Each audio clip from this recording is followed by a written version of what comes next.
Water, it is said, is life.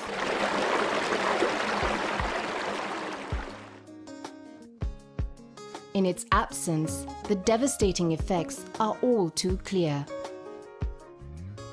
200 kilometers from Nakuru in East Pokot, a community ekes out a meager living in a small town called Kamurio.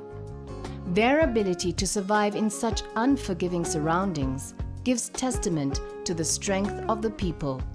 But they are still fighting a losing battle, as the lack of water poses challenges that have far-reaching consequences, impacting not just health, but food production, education, and the economic development of the area.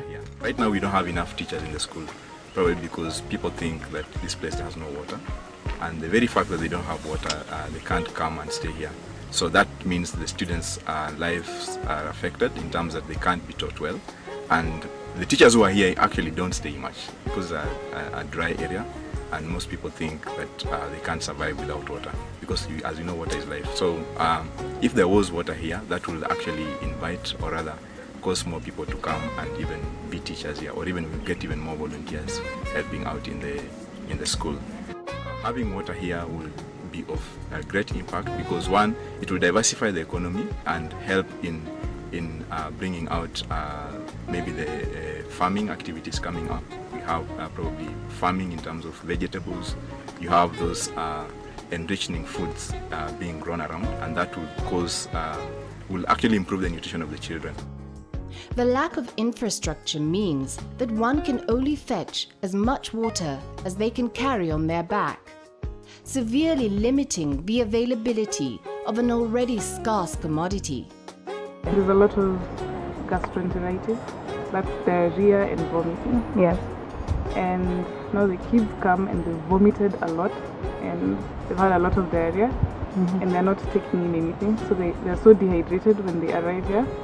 And when you treat them with ORS, that's oral rehydration salts, yes, which needs a lot of water, so that you dilute it with the water and then the kids drink that. Yes. So now there's no water to even do that. So we have to do it from here, because if we leave them with the ORS and they go home, they won't do it. Students are required to bring water with them to school. Thus, precious learning time is lost, as their first task of the day is to fetch water, without which the school would be unable to provide a cooked meal for their lunch.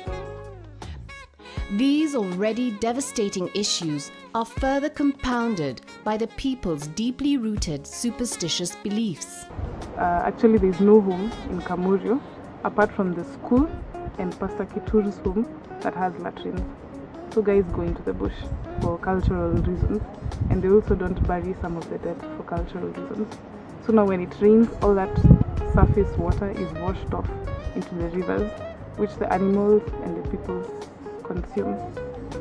With the provision of clean water by sinking boreholes, we can transform an existence of mere survival into one where the people of Kamurio can thrive.